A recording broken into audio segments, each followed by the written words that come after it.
I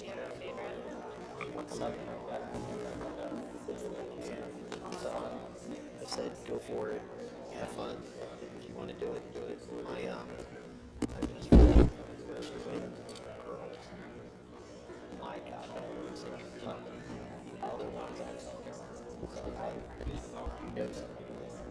And then there's a couple of kids that are school.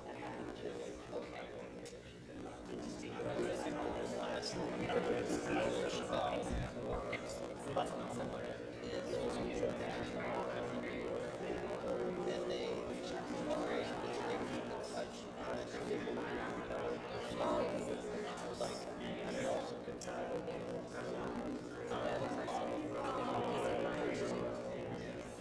they said the girls are just they're exactly the same thing. Moms are exactly the same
Welcome, everyone.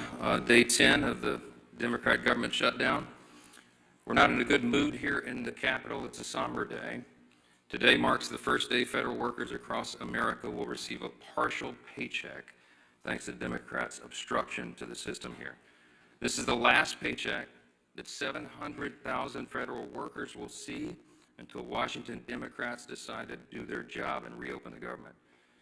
Starting next week, American service members, many of whom live paycheck to paycheck, are going to miss a full paycheck. If Democrats don't end this shutdown by Monday, then that October 15th date will pass us by. You've got millions of American families who will now have to figure out how to make their mortgage, how to cover their rent, pay the car note, keep food on the table, because Democrats, Chuck Schumer, and his colleagues in the Senate are here playing games.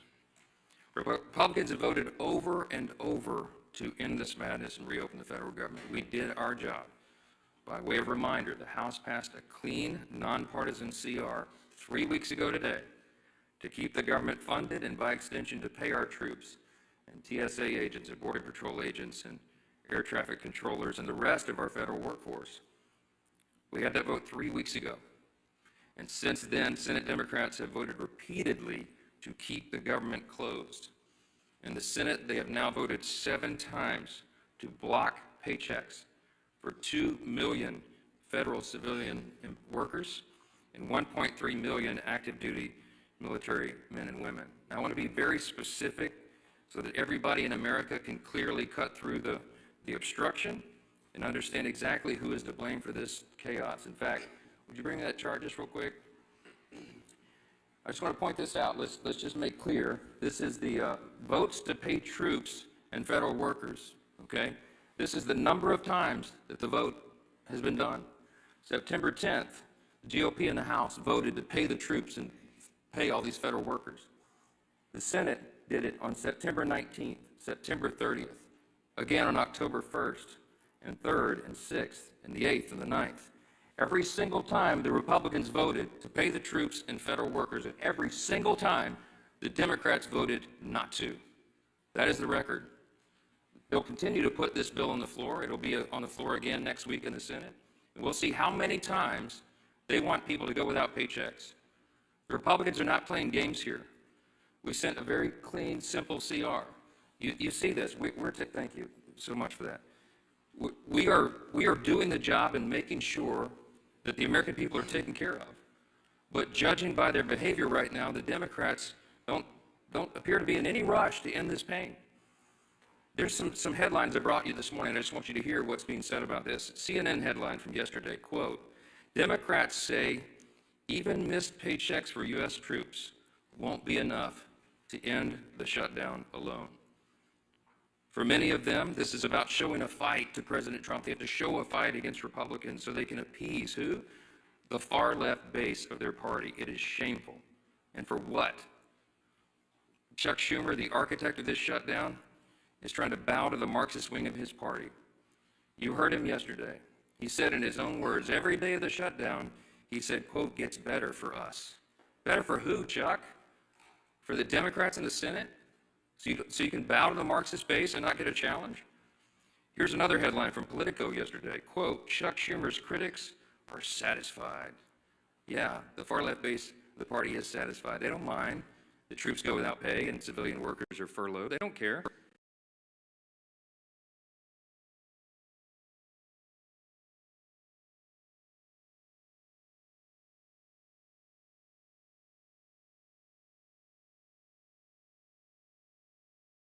Up, a big step up, while you're delaying flights, while you're making people go through this pain. The co-founder of the far-left group Indivisible said this yesterday publicly, quote, Chuck Schumer hasn't surrendered yet. I call that progress. There's one inescapable fact. It's a glaring fact that everybody in America can see. Chuck Schumer is hurting real Americans for his own political survival. I'm going to say that again. Chuck Schumer is hurting real Americans for his own political survival. If you're a service member who's not getting a paycheck, it's because Chuck Schumer has to appease the Marxist. Cut and simple. It's plain and simple. Shame on you, Chuck. Every Senate Democrat who's going along with this, you lack the moral fortitude to do the right thing. This is the first time in history, the first time in the history of the United States Congress, that a party has shut down the government over a clean CR. We frankly didn't expect this. We sent over a no-frills 24-page document to keep the lights on, keep Congress working, to keep the paychecks flowing, and they stopped it because they're afraid of the far left.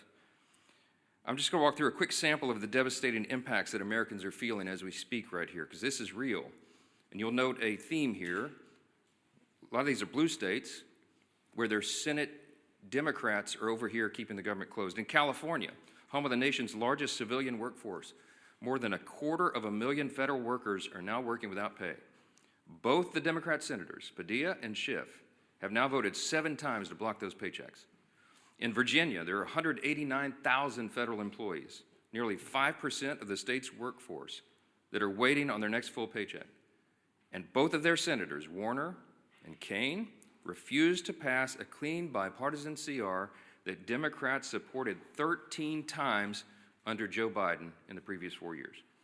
In Maryland, Maryland is a hub of trade and commerce. You have 150,000 federal workers there. Both of their senators, also Brooks and Van Hollen, have voted 7 times to keep the government closed.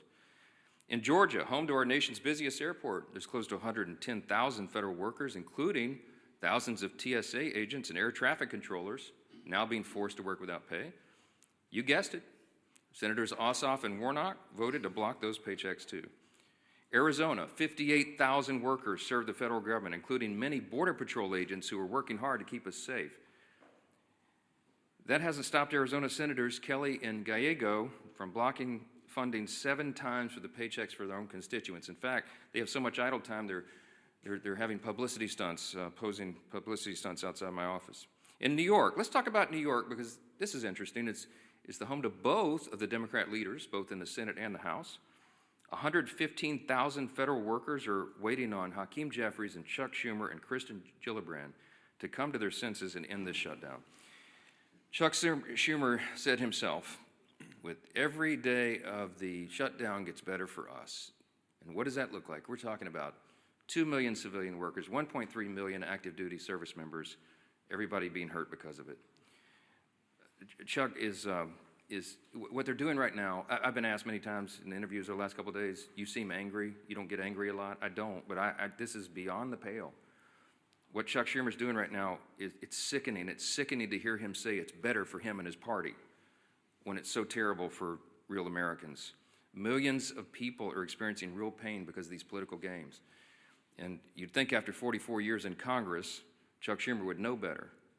But it seems apparent now that he spent too long in Washington to understand the real pain of real people. We're going to share a few more things with you about this morning and to talk about some of the real-world impacts on federal law enforcement. We've asked our House Committee Chairman, the Chairman of our House Administration Committee, Brian Stile, to come and talk a little bit more about that. So Chairman Stile, thanks for being here. Thank you very much, Mr. Speaker. Thank you for your leadership. Chuck Schumer yesterday said every day gets better for the Democrats. That's certainly not true for the men and women in blue. Today is the first day that the men and women of law enforcement here in the United States Capitol, U.S. Capitol Police, are not receiving pay that they earned since the beginning of the Chuck Schumer shutdown. As this continues, the chaos and consequences of the Schumer shutdown continue to build. Yet the men and women in law enforcement are asked to go out and serve and protect us every day. Chuck Schumer and Hakeem Jeffries will maintain a security detail, men and women that aren't being paid because of Democrats' decision to shut down the federal government. I chair the Committee on House Administration, work closely with the men and women of the United States Capitol Police, and they're suffering the consequences of the Schumer shutdown today. It's particularly concerning in a period of time when political violence is on the rise. Senate Democrats have voted to shut down the federal government 7 times. That's 7 times to defund our police. I'd ask Chuck Schumer if it's getting better for the men and women of Border Patrol who are on the border securing the United States of America. I'd ask him if it's getting better for the United States Marshals who are doing incredibly dangerous work on behalf of our country in every state. I'd ask him if it's getting better for the United States Secret Service, who's protecting the President of the United States. Chuck Schumer has put politics over people. It's getting better for his politics, he thinks. It's not better for the people of the United States of America. We should be standing with the men and women of law enforcement who are doing their job to protect us. And I think it's incredibly unfair and unjust that the men and women of Capitol Police have not received the money that they earned since the start of the Chuck Schumer shutdown. With that, I want to introduce our leader, Steve Scalise. Well, thank you, Chairman Stile. And as the Speaker pointed out, too, it's disgraceful that not only are we in this shutdown because Chuck Schumer is only concerned about appeasing the most radical elements of his base. But time and time again, 7 times now, you've had other Senate Democrats join in with him to keep the government closed. And they're feeling some pressure, but what they're trying to do now, both Democrats in the House and Senate, is trying to shift the blame away. While they're voting to shut the government down, they're trying to blame other people. Let's be clear, and the Speaker showed it. We've had actual votes on the House floor to keep the government open. We've had those same votes on the Senate floor. You can see who has been voting to pay our troops, who has been voting to pay our TSA agents, our Border Patrol agents, and who are those people that are voting to shut it down, to deny pay to our troops. It's crystal clear. And you can go see the voice votes, the record votes. Members of Congress, House and Senate, have actually cast votes over and over again on whether they want to keep it open or shut it down. You don't have to wonder about a blame game. Gee whiz, both sides are blaming the other side. Just go look at the votes. There have been actual votes in the House and the Senate, 8 different times now, between the 2 chambers to open the government down. And Republicans have said, yes, let's keep the government open while we negotiate our differences. And Democrats continue to say no so they can appease their radical base. And so as Chuck Schumer denies pay to millions of federal workers, we know roughly at least 1 in 3 of every service member in America lives paycheck to paycheck. Now, should they get solace in knowing that they're risking their lives, some of them overseas, while their families are here, and on Monday, when we get to the date where paychecks would be cut, the government will still be shut down, and they won't even be getting a paycheck on the 15th.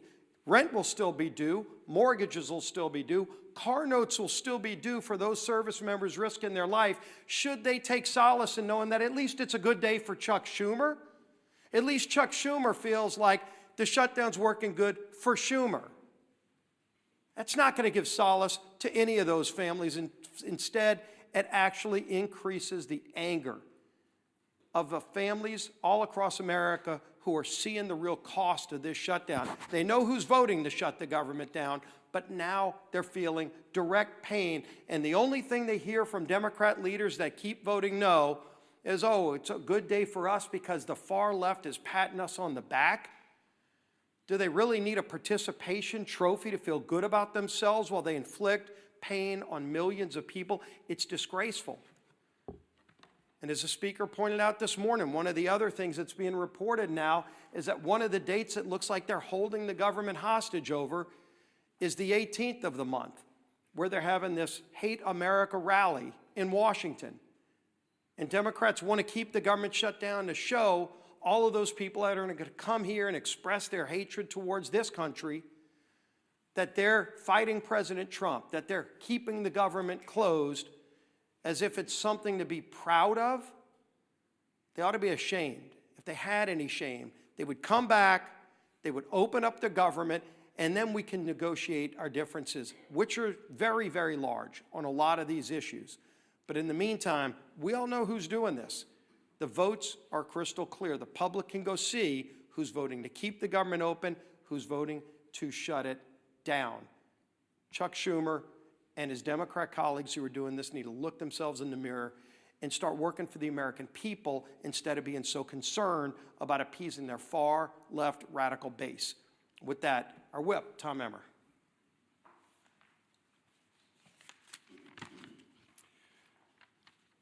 I'm going to go back to Chuck's words again. Quote, every day gets better for us. You reopen the government and we lose our leverage. The point of this shutdown is not just suffering for suffering's sake, but to make a point. These are actual quotes from Chuck Schumer and Senate Democrats over the last week.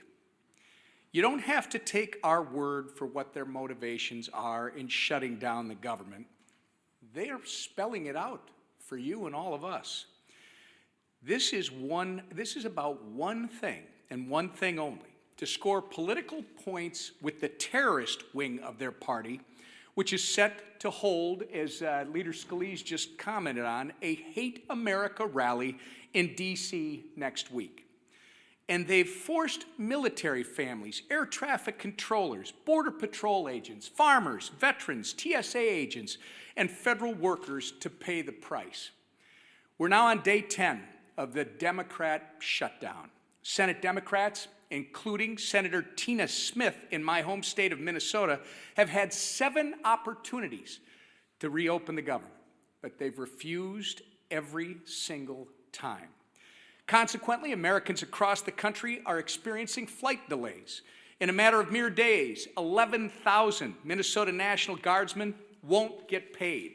Federal workers are being forced to figure out how they're going to put food on the table for their families, just so the Democrats can maintain their leverage to make a point. It's despicable, it's disgusting, and it should be disqualifying. With election season right around the corner, I hope every single American is taking note. Republicans have done our job. Democrats, on the other hand, are only here to play politics, and they're willing to hang their constituents out to dry to do it. And with that, I'll turn it back to our speaker. Thank you, Whip Emmer. Take a few questions this morning. Yeah, Jaguar. I know your position about saying it was on the Senate. They have to take our bill that would reopen the government. But haven't the circumstances changed? And because there's a dire emergency, as Mr. Stile talks about the Capitol Police, you all talked about the military, to say we should do something different here. We're still going to apply our pressure on the Senate, but if you're in the middle of a ball game and the strategy changes, you're behind, or somebody gets hurt or something like that, the coach calls in different play. Why not call in a different play right now? Well, the ball game analogy doesn't fit here because we weren't playing a game. We sent over a clean CR, and I've explained this many times. If there was some Republican priority or poison pill or gimmick or trick or something that I could pull off the CR in order to negotiate with Democrats, I would have already done it. It's not there. When I say we're operating in good faith, I mean it. We sent over a totally clean measure that they had already voted for before. In fact, that Chuck Schumer gave impassioned speeches as recently as March of this year. The same instrument, the same one that he said was the right thing to do and that it must be done so Americans don't feel harm. He said that earlier this year. So we sent him the same instrument, hoping, of course, believing that they would do what has always been done here and pass a clean CR. And they didn't. So I don't have anything to negotiate. There's nothing more for me to do. I literally don't have a card that I can take off the deck because we did it all in good faith. They're the ones politicizing this. They're trying to play a game. We're not engaging in a game. We're trying to get the government open again so that people can be served, and it's plain and simple. Yes, sir. To Chad's question, though, hasn't the state of play changed here, though? Isn't it perhaps the responsible thing to do to pass some kind of legislation to pay troops, to pay federal... We did that. We passed the bill. We have voted 8 times. Republicans have voted 8 times to pay the troops, to pay the civilian workforce, to pay TSA agents, Border Patrol, air traffic controllers, and all the rest. We've done it. The Democrats have voted no every time. There is no other instrument to do it. It's called a CR to keep the lights on and the doors open so that Congress can do its work, so that, as the Leader Scalise said, so that we can do all the rest of the negotiation and deliberation on all these other issues. Open the government, Democrats. That's what this is. We have voted so many times to pay the troops. We've already done it. We did it in the House 3 weeks ago. The ball is in the court of Senate Democrats right now. That's it. Yes, ma'am. In terms of strategy, if you could speak to your strategy on keeping the House out in their districts and any idea when they may come back. This is not a strategy call to keep the House working in their districts right now. There's an urgent necessity of it. We had a conference call yesterday with House Republicans. They're fanned out across the country. They're in their districts trying to help their constituents because so many of them are now struggling because of the Democrats' games. So they're helping, for example, rural hospitals to access the funds that we got signed into law July 4th, $50 billion rural hospital fund, so they can provide for health care for their constituents. They need to know how to navigate that before Chuck Schumer and the Democrats try to take it away. Their counterproposal CR would spend $1.5 trillion and take away the $50 billion that we passed into law just on July 4th, signed into law by President Trump, to prop up rural hospitals. Who cares about health care here? Okay, our members are out working diligently in their districts serving their constituents right now. We will come back here and get back to legislative session as soon as the Senate Democrats turn the lights back on. That's the fact. That's where we are. Yes, ma'am. On the military pay, though, in past shutdowns, there have been ways to guarantee that members of the military get paid. There are over 100 Republicans in your caucus who have signed on to a standalone bill to pay these military members. So at what point do you... Every single Republican is not just talking about paying troops. We have already had those votes. We have done that. We did it 3 weeks ago. The executive branch, the president, is working on ways that he may have as well to ensure that troops are paid. The Republican Party stands for paying the troops. The Democrats are the ones that are demonstrating over and over and over now 8 times that they don't want troops to be paid. This could not be any simpler than it is. Look at the record. Don't listen to what these Democrat politicians are saying up here. Look at how they're voting and demand that they do the right thing. That is where we are, and that's where it'll be. Yes, ma'am. I actually have a question with Emmer. Mr. Emmer, I know the White House announced last week that they were going to rescind $7.5 billion in green energy funds. They went to a number of states. It includes your district, however. Excel Energy Services is on the line to lose $7 million if this funding is rescinded. What conversations have you had with the White House about this, and what is your expectation for this funding? Is it truly gone, or is there some way to get it back? Well, this is going to affect the speaker, this is going to affect the leader, this is going to affect our chairman, Representative Stile, and all of our members. Literally, this could end today. If Chuck Schumer and Democrats would reopen the government, this wouldn't be an issue. And what's happened is the White House has to make some very serious and difficult decisions as to what's essential and what's not. If you want to end it, Chuck Schumer, reopen the government. So, sir, your understanding is the White House will continue with that funding when the government reopens? I would suggest that you call Tina Smith and ask her why she wants to keep the government shut down and put all this at risk. Is there a breaking point, like 2 paychecks missed, 3 paychecks, 4 paychecks, where you all change your strategy and say, we're going to bring House Republicans back and negotiate before the government's reopened? I would like you to ask that identical question to Chuck Schumer. We have done the work in the House. We are awaiting them to do theirs. This is a 2-body, 2-chamber legislative body, okay? The House did its work. The House and Senate Republicans have repeatedly affirmed that. You saw the chart. 8 times now, they have voted to get the government open and get troops paid and federal civilian workers paid. Democrats have dug their heels in and said, no, no, no, no, no, over and over. They're the ones blocking the checks, not Republicans. All these questions should be directed to them and not to us. That is how this works. Thank you all for being here.